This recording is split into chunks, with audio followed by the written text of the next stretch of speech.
নমস্কার বন্ধুরা, আমার আজকের গল্প বাজিতপুরের যাত্রী।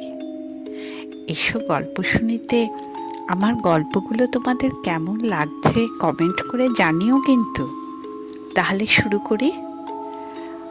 লেখক ষষ্ঠীপদ চট্টোপাধ্যায়। যে সময়কার কথা বলছি তখন এই সমস্ত অঞ্চলে চলাফেরা খুবই বিপজ্জনক ছিল। দিনে ডাকাতের উপদ্রব, রাতে ভূতের ভয়।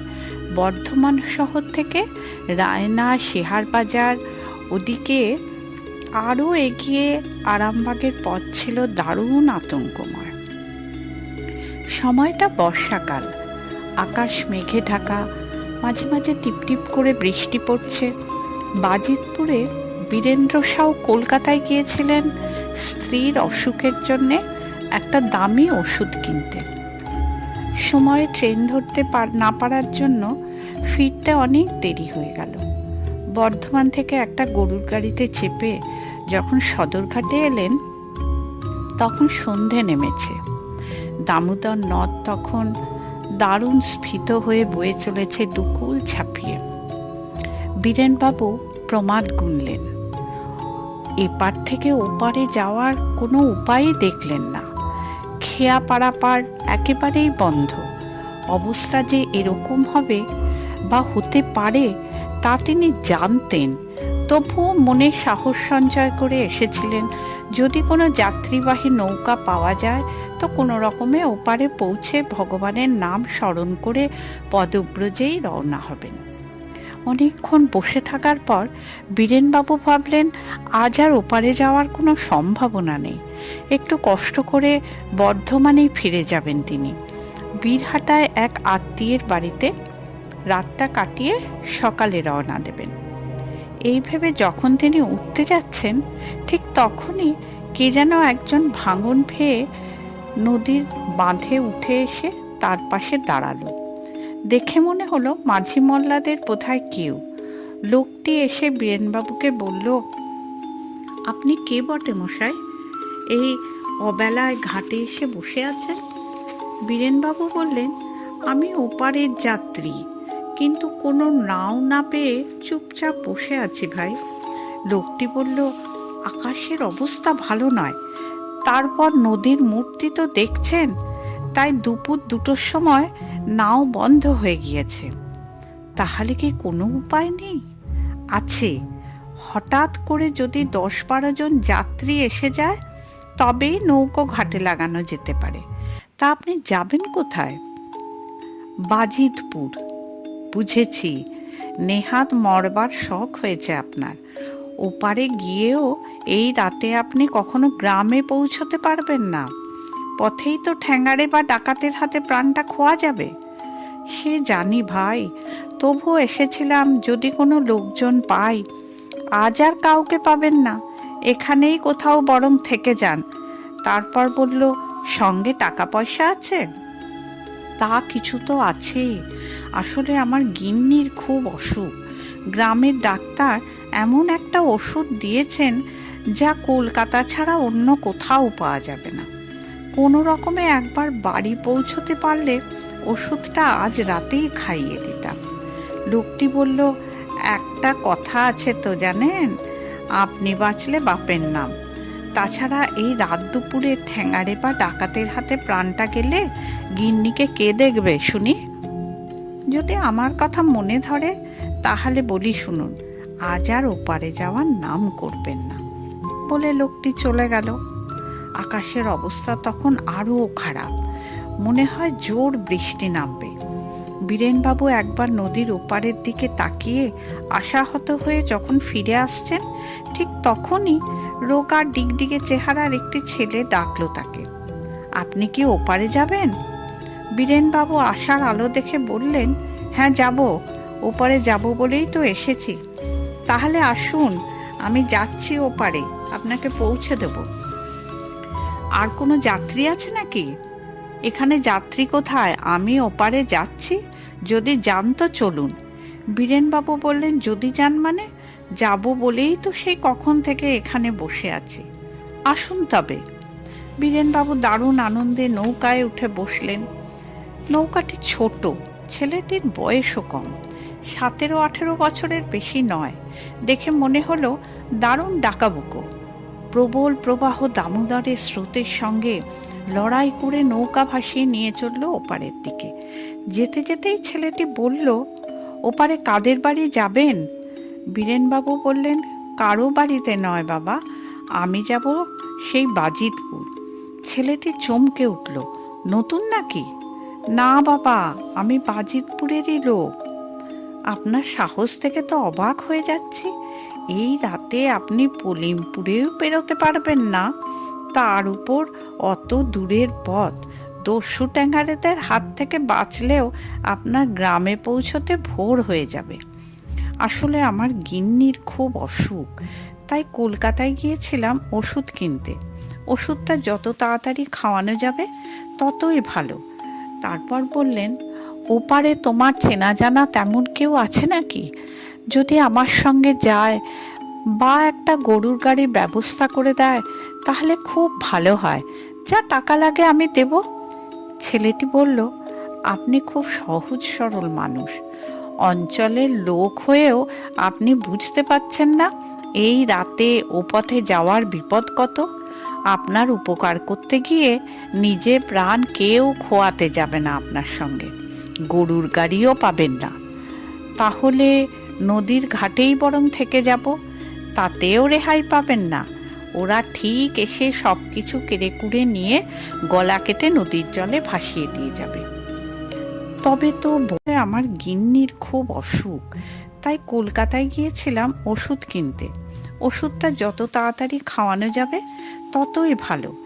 তারপর বললেন, ওপারে তোমার চেনা জানা তেমন কেউ আছে নাকি? যদি আমার সঙ্গে যায় বা একটা গরুর গাড়ির ব্যবস্থা করে দেয় তাহলে খুব ভালো হয়। যা টাকা লাগে আমি দেব। ছেলেটি বলল, আপনি খুব সহজ সরল মানুষ। অঞ্চলের লোক হয়েও আপনি বুঝতে পারছেন না এই রাতে ও পথে যাওয়ার বিপদ কত?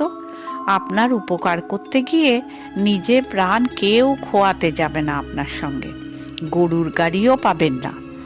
তাহলে নদীর ঘাটেই বরং থেকে যাব, তাতেও রেহাই পাবেন না। ওরা ঠিক এসে সব কিছু কেড়ে নিয়ে গলা কেটে নদীর জলে ভাসিয়ে দিয়ে যাবে। তবে তো বড়ই বিপদ, কি যে করি? এই অসময়ে আপনার আশাটাই তো ভুল হয়েছে। বর্ধমানেই থেকে যেতে পারতেন কারো বাড়িতে। ওইটাই ভুল হলো। তা তুমি যাবে কোথায়? এই দুর্যোগে নৌকো নিয়ে কেনই বা এলে এখানে? ছেলেটি সে কথার উত্তর না দিয়ে বলল, জোর বৃষ্টি হবে, আকাশের অবস্থা খুব খারাপ। বলতে বলতে বৃষ্টি নামলো, প্রথমে টিপ টিপ করে, তারপর মুষলধারায়। ওই অবস্থাতেই নৌকায় বসেই বীরেনবাবু বুঝতে পারলেন স্রোতের টানে নৌকাটা পোলেমপুরের ঘাটের দিকে না গিয়ে অন্য দিকে চলে যাচ্ছে। তাই বললেন, নৌকো নিয়ে তুমি কোথায় যাচ্ছ? ছেলেটি গম্ভীর স্বরে বলল, ঠিক জায়গাতেই নিয়ে যাচ্ছি। আপনি কথা না বলে স্থির হয়ে চুপচাপ বসে থাকুন। আপনার যাতে বিপদ না হয় সেই ব্যবস্থাই করছি। বীরেনবাবুর ভয় হলো এবার। তিনি বেশ বুঝতে পারলেন শেষমেশ ডাকাতের পাল্লাতেই পড়েছেন তিনি। ডাকাতের চর না হলে ছেলেটি অত আগ্রহ করে তাকে ডেকে নিয়ে নৌকাতে তুলবেই বা কেন? এখন ঠিক নিয়ে গিয়ে নিজের ডেরায় তুলবে, তারপর যে কি হবে তা তিনি ভালোই অনুমান করতে পারছেন। একটা রাত বীরহাটায় তার আত্মীয়ের বাড়িতে কাটিয়ে এলে সবচেয়ে ভালো করতেন। এখন এইভাবে ডাকাতের হাতে বেঘরে মরলে অত দূর থেকে ওষুধ নিয়ে আসাই সার হবে। এক এক সময় মাথার পোকাটা নড়ে ওঠে তার, তাই জেনে বুঝেই সাপের গর্তে হাত দেন। কেন জানি না তার মনে হয়েছিল এই দুর্যোগের রাতে সবার নজর এড়িয়ে তিনি ঠিক চলে যেতে পারবেন। কিন্তু একেবারের জন্যও মনে হয়নি যে ও পথে এই রাতে কোনো সঙ্গী পাবেন না তিনি। উপরন্তু সারা রাত হেঁটেও পৌঁছতে পারবেন না গ্রামে। নৌকাটা এবার একটা খালের মধ্যে ঢুকলো। এটাকেও বাঁকার খাল বলে। বীরেনবাবু এবার সত্যি সত্যি ভয় পেয়ে গেলেন। ভয়ের চোটে তার জিভের ভেতরটা শুকিয়ে আসতে লাগলো। তিনি কাঁপা কাঁপা গলায় বললেন, এ কি, তুমি বাঁকার খালে ঢুকলে কেন? ছেলেটি এবার একটু নরম গলায় বলল, আপনি অত ভয় পাচ্ছেন কেন? আজ রাতের মধ্যেই আপনি যাতে আপনার গ্রামে পৌঁছতে পারেন সেই ব্যবস্থাই তো করছি, একটু চুপ করে বসুন না। এদিকে কত ভূতের উপদ্রব তা জানো? ছেলেটি হেসে বলল, জানি বই কি, সেই জন্যেই তো এদিকে এলাম। ভূতেরা আজ যাই করুক ডাকাতি করে না, পাবড়া ছুঁড়ে ঠেঙ্গিয়ে মারেও না কাউকে। বৃষ্টির বেগ আরও বেশি হলো। বাঁকার খালে ঢুকে বেশ গতি নিয়ে এগিয়ে চলল নৌকাটা। এখন তিনি ডাকাতের ভয় বা ভূতের ভয় না করে ছেলেটির কথাই ভাবতে লাগলেন। বর্ষার দুকুল ভরা দামোদরে হাল ধরতে বা দাঁড় টানতে যেখানে দুজন মাঝি হাঁপিয়ে যায়, সেখানে একা ছেলেটি কিভাবে অবলীলায় নৌকাটিকে নদী পার করালো তা তিনি ভেবেও পেলেন না। বাঁকার খালে জলের অত বেগ নেই, তবে কিনা বনময় প্রান্তরের মধ্য দিয়ে খাল, দুপাশের ঘন বাঁশঝাড় খালের উপর ঝুঁকে আছে। ছেলেটি সেগুলোকেও গায়ের জোরে টেনে সরিয়ে নিরাপদে ভাসিয়ে নিয়ে চলল নৌকাটাকে। হঠাৎই বনের ভেতর থেকে কে যেন হাত দিল, এত রাতে এ পথে কে যায়? ছেলেটি সঙ্গে সঙ্গে ঠোঁটে তর্জনী রেখে কিছু বলতে নিষেধ করল বীরেনবাবুকে। বীরেনবাবু তখন আর নিজের মধ্যে নেই। একটু পরেই বৃষ্টি থামলে যে দৃশ্য তিনি দেখলেন তাতেই তার হাড় হিম হয়ে গেল। দেখলেন দুপাশের খাল ধারে আধপোড়া কতগুলো মানুষ বিজাতীয় সুরে ক্রমাগত কেঁদেই চলেছে। তাদের কারো কারো চোখ দিয়ে টর্চের আলোর মতন আলো ঠিক রচ্ছে, কি যেন বলছে বা বলতে চাইছে তারা। তার কিছুই তিনি বুঝতে পারলেন না।